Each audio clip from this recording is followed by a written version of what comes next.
In this video, I'm going to show you how we send 30,000 plus cold emails every single day for our clients and for ourselves at our agency. Now, for some context, we run a cold email agency that helps 7- and 8-figure agencies to get more leads, fill their pipelines predictably. And we've been doing this for 3 years already. We booked over 3,000 appointments that were qualified. And in this video, I'm going to show you the exact systems that we use internally. It is going to be a little bit of an advanced video. So if you don't know much about cold email, I would definitely recommend checking out my previous video on cold email deliverability and then coming ahead and watching this video right here on the exact systems that we run at scale.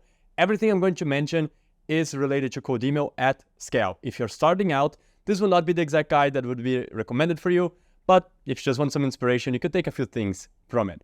Let's jump in.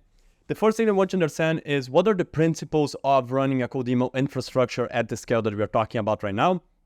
And it all starts with risk mitigation through diversification of your entire infrastructure. What does this even mean? Now, this is the concept of you don't want to have any downtime with your system, and you don't want to rely only on one platform so that if that platform goes down or has issues or has downtime, as we mentioned, you just lose all of your leads. You lose your pipeline, and now you're starting from scratch. You definitely don't want that to happen. And in this video, I'm going to show you all of the tech stack that we run and what are all of the tools that we use to diversify. And you definitely want to do the same if you're thinking of running a system of this caliber, which would be get multiple tools that do the exact same thing. Next thing to know, variation. When you're running cold emails at scale, you definitely want a lot of variation on everything. Everything that you could have rotation or variation on, you should. For example, on the sending times, if you only send from 9 to 5, you should rotate. Some days going to be 10 to 6, other days going to be 11 to 3, so forth. You should rotate the amounts that you're sending. You should rotate everything that you possibly can. Use different platforms, try to use different tools. Just keep on rotating as much as possible. One of the things that we want to avoid at all costs with cold email is just having the same thing over and over again and having everything point at you. Let me give you one example. So let's say you set up all of your domains under Google Domains, and all of them have your name, redirect to the same website, and they all have the same credit card added, and they have all the same information everywhere.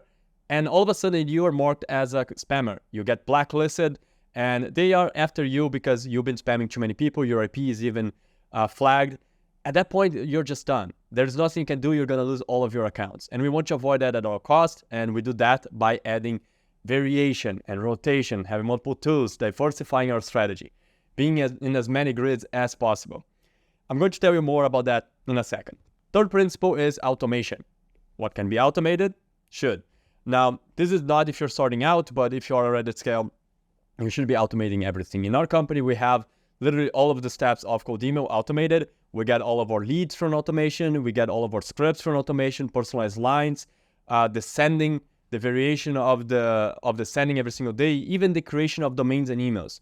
So when you get to this scale, you definitely want to make sure you're automating everything and not spending your time so that you have free time to work on what is important, running better angles.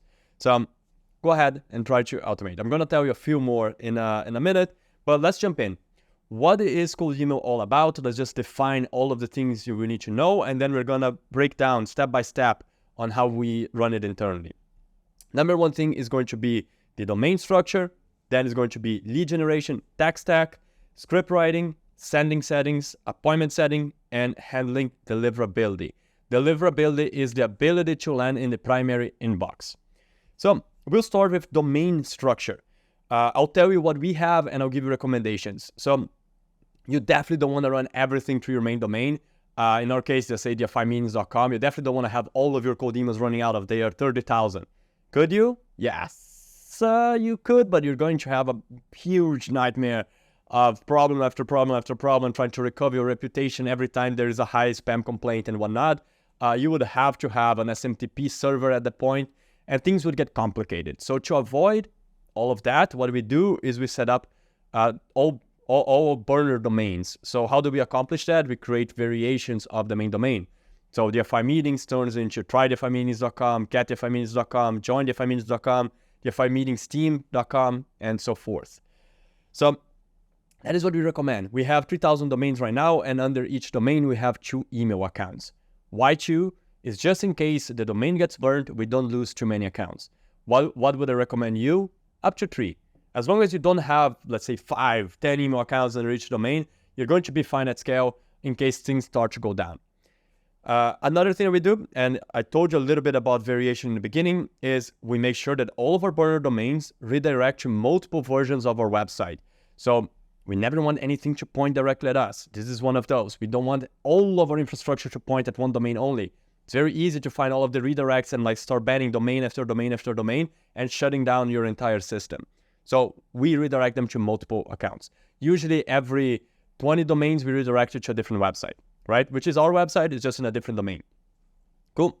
Now let's talk about the tech stack. Where do we get our domains from and why? So mainly we have Google Domains, GoDaddy, Porkbun, and Cloudflare.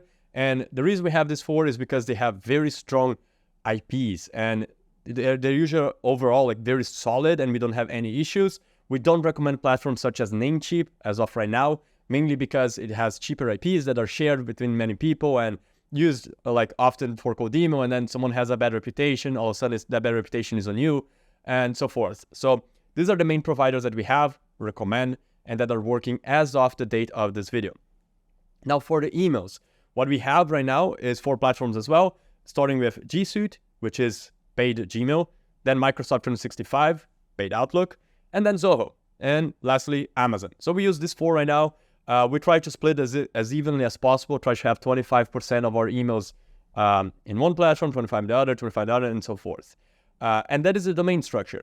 Is there more to the domain settings? Yeah, absolutely. But I recommend you checking out my guide on Codimo deliverability, which was the previous video. So go to my YouTube channel, you can check it out there. I'm going to mention more specific details in regards to the settings, by the way, like 301 redirects and how do you make sure all of your domains look good and like DNS records and whatnot. So we have our DNS records set for all of these domains, by the way, SPF, DKIM, DMARC, and so forth. So go ahead, check out that video. Let's talk about now lead generation. What is our tech stack? And in lead generation, we do what is called a waterfall fashion of enrichment, which is pretty much saying that we use as many tools as possible to get as many contacts that are good as possible. We usually do this in a fashion that starts from the cheaper variation of the Codimo lead generation tools to the most expensive. It would look something like this. We get our contacts from Apollo, which is a tool. Then we run it through Million Verifier to see how many of those contacts are actually valid. If you don't know what these terms mean, Codimo deliverability guide once again. But okay, so we started Apollo, run through Million Verifier. Every domain that we had in our list that we could not find a contact for, we then run on Find Email. Million Verifier again. Every domain we couldn't find on Apollo and on Find Email and on those runs in Million Verifier, we now run into Seamless and then maybe ZoomInfo. So it goes from the cheaper platform to the most expensive. And that's something we do for all of our accounts. Million Verifier is what we use for the validation as of right now. Whenever we need to diversify, we use Million Verifier, Never Bounce, and Use Bouncer. And then we have another tool that we use very often to validate catch-all emails. Catch-all emails are emails that are just unverifiable at the moment. So there is a tool called Scrubby by Nick Abraham. And what this tool does is just check all of the catch-all emails by sending it a manual email and make sure something can actually go through. That is the tech stack that we have. There are more tools that we use just on occasion. So D7 Lead Finder to find companies, LinkedIn Sales Navigator, and so forth. Or even like Google scraping with Axiom. So there are more advanced tech that we use, but this is less often. The most often ones are the ones that I just mentioned to you right now. Now, lead generation has 4 stages. Number 1 is you get the companies. Number 2, you get the contacts. Number 3, you validate. And number 3, you clean. And cleaning is nothing more than just making sure your data looks good. For example, you want to make sure that names are not fully capitalized. Because if you send a Codimo with like, hey, Felipe, and Felipe is fully capitalized, I'll be suspicious, right? You probably have an automation going on. Same for company names. We want to remove suffixes, let's say LLC, CO, INC, and whatever not, and make sure the capitalization is right and the name is short, and so forth. And we do all of that through a tool called N8N, which is an automation tool that just follows like conditional logic and AI to neutralize all of our information and make sure it is good to be plugged in to our Codimo scripts. We also use N8N for our personalized line creation. Next thing is we have a daily cleanup of our emails. So every single day we run all of the emails that are inside all of our campaigns through Million Verifier to make sure they are not going to bounce.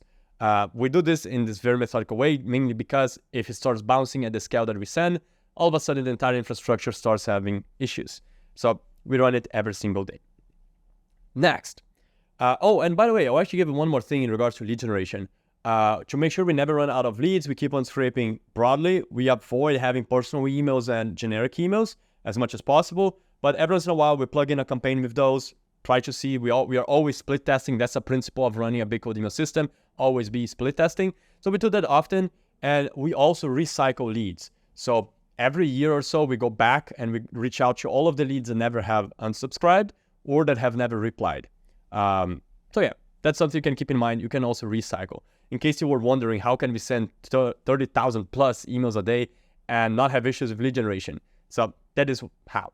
Also keep in mind that some of the categories that we're running for in our campaigns are very broad. So for example, for one of our clients, the one that sends the most amount of volume, we just take a category out of Apollo. Every single person inside the category is going through. So for example, all accountants in the US, boom, that's a big list. So we run things like that. Not all of them have crazy criteria that you would have if you're selling a very premium service, for example. Some of our clients don't have premium services. They have quite commoditized services. And for those, we have very broad lists. That's what brings the number up on the amount of leads that we produce. Cool. Now let's talk about script writing. What are the things that we do on script writing to make sure that we don't get blocked when sending at scale? Number one is spin and liquid syntax. A lot of spin tags, a lot of liquid syntax. So as often as we can, we're going to rotate every single word inside every single cold email script that we run. And if you don't know what spin syntax is, I'll show you. It is when you have the rotation of lines when you're sending emails. So every single email that you send looks unique. So it could be something like, hey, hi, hello, first name, right? So every single time we send an email through the automation, I'm going to recommend in a second, we're going to choose one of the words. And every email that we send is unique. We try to rotate every word in every email that we ever send. Liquid syntax, on the other hand, is taking information that's relevant to the time of the sending. So for example, an example good liquid syntax would be saying good morning first name. Knowing if it is morning, evening, night, whatever, that would have to be liquid syntax. Most cold email automation tools have that. I'm going to recommend the ones that have. And we add as much of that as possible. Next thing, we never want to have one script running only.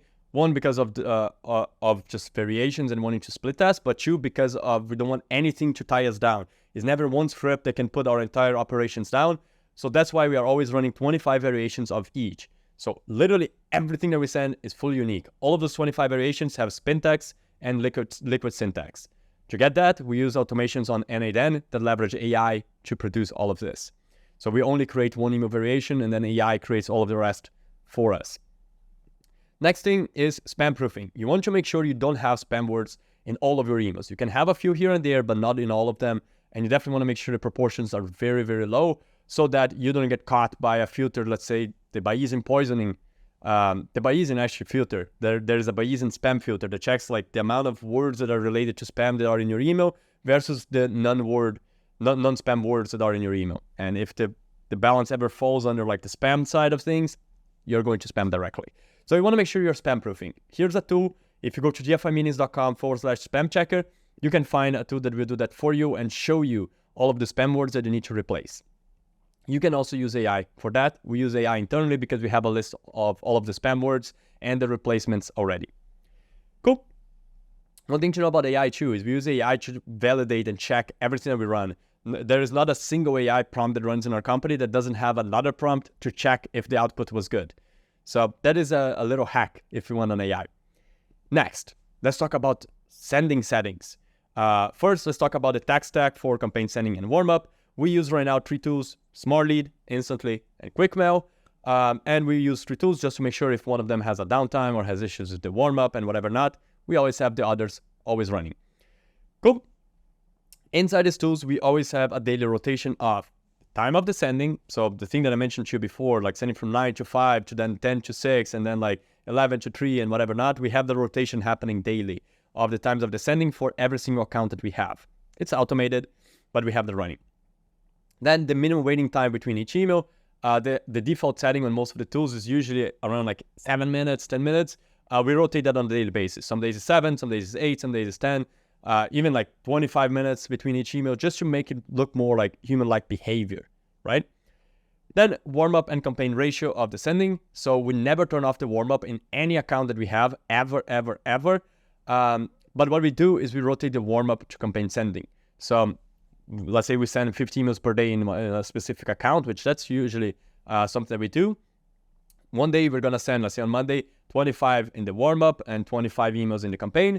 The next day, on Tuesday, we're going to be sending 30 emails in the warm-up and 20 in the campaign. And then on Thursdays, which is usually a very good day for our cold email campaigns, overall, we send, let's say, 40 emails in the campaign and 10 in the warm-up. Sometimes you're going to even like ramp up the number that day and send 60 emails per day, 50 in the campaign, 10 in the warm-up. So we do things like that, right? We do this rotation on a daily basis. Next thing we rotate daily is the links. So we never, ever going to run a cold email campaign that has the same link over and over again. We want to make sure all of the links that we have are getting rotated. This would be a link to your calendar. This would be a link to your website and whatnot. And now the cold email experts may say, oh, but you're adding links to your campaigns. And yes, we are. Those are the campaigns that usually outperform all others when we are optimizing to get booked appointments. So yes, we run links on 30K plus emails a day, and we don't have issues with deliverability because we know what we're doing. As of this moment, if in the future we may not be able to add links, I will let you know. Cool. Next part is we rotate the inboxes used in every single campaign. So no campaign is ever going to run with all of the inboxes every single day. It's going to have a rotation. Some days it's not going to have, let's say, a batch of 200 inboxes, and the next day another batch of 200 inboxes goes only in the warm-up, right? So we keep on rotating the inboxes used for every single campaign. The next, we also rotate the campaigns that are sending. So for example, if a client reaches out to 5 industries, it's one industry each day of the week. So on Monday, we reach out to accountants. On Tuesday, we reach out to other agencies. On Wednesday, we reach out to, I don't know, physical therapists, whatever. So we do that rotation on a daily basis. Next thing, at scale, we overall don't track any open rates, and we don't track link click direct rates. And those are the things that actually help when you're running at scale, because the way these things work is through redirects, and it's very easy for you to be caught out on that. That, like, let's say your tracking pixel got flagged, and now all of a sudden a bunch of accounts are not working, and so forth. So we don't do the tracking of those two things overall. Not that you couldn't track these things, but overall, when you're running things at scale, you want to avoid. Now, the next thing that we do is we send only plain text emails as much as possible. We don't include HTML. We usually don't include images. We don't include GIFs on the first email. We do on the second quite often. But yeah, we try to send plain text as much as possible. It helps with deliverability. Probably not as much as you're thinking unless you have bad HTML, but it helps. And we want to make sure we are maximizing our efforts. So that is why we do it that way. Cool. Next part is let's talk about appointment setting. So how do you handle all of the responses that come through from all of these campaigns? And our tech stack for that is Front, number one, and the cold email sending tools. We use the Unibox, the Master Inbox, and all of those features inside the cold email sending tools, like Smartlead, Instantly, and QuickMail. And in that way, we're not losing any responses. Every so often, every 7 days, usually we open every single inbox manually. We have someone on the team that does that. We don't have an automation running because we want to check if there are no responses that fell through the cracks, just because very often there are, and these tools weren't able to catch it. There are ways to make the tool catch it, but sometimes it still slips by. And it's also good to open accounts manually. It helps with their health. It helps with them not getting flagged. We subscribe all of our inboxes to newsletters. We create as much human-like behavior inside of them as possible. Cool. Now, in regards to appointment setting, we usually keep the follow-ups inside those tools that we just mentioned. We follow up every 2 or 3 days and up to 6 times to someone that replied positively to our campaigns. So that's just a guideline that I thought I'd share. And lastly, on appointment setting, we personalize our responses. We don't, because you heard that I said that like we rotate all of the scripts in the campaigns, all of the sending, blah, blah, blah. Now what happens if you're sending the same appointment setting template over and over again? You're going to get flagged. So we personalize them, we rotate them, we add spin ticks to them. We do all of the 9 yards inside the appointment setting as well. Cool. Last part, handling deliverability, your ability to land in the primary inbox. The way we do this is by one, constantly monitoring results. We are going to always be checking the reply rate and bounce rate on a campaign level and on an inbox level. We check that daily. We make sure that if it falls under a specific metric that we go ahead and we put the account back in the warm-up, or the campaign, we turn it off, and so forth. Which brings it to the next point. We always stop bad campaigns fast. Campaigns stop performing, let's say after 1,000 prospects, 500 prospects, we go ahead and we turn it off. We never keep it running. There is no point in running a failing campaign. It's just going to burn through leads and burn your accounts, because you're going to get reported as spam more often. And lastly, replace inboxes. Your inboxes are going to burn. At some point, 1 or 2, they're going to burn. You want to replace them. It doesn't happen as often as you'd probably imagine on our scale, but it happens. And we are always prepared with a few backup accounts, and we just keep on replacing. Now, this is the overview. This is how we send so many emails. There is a lot more to this, by the way, but this is like the thing that make this work. Now, of course, the best part of this, realizing the details. For that, watch back on the previous video that I recorded on Codeemo deliverability guidelines. That's all. If you have any questions, please let me know in the comments, and I'll be happy to help you. Thanks.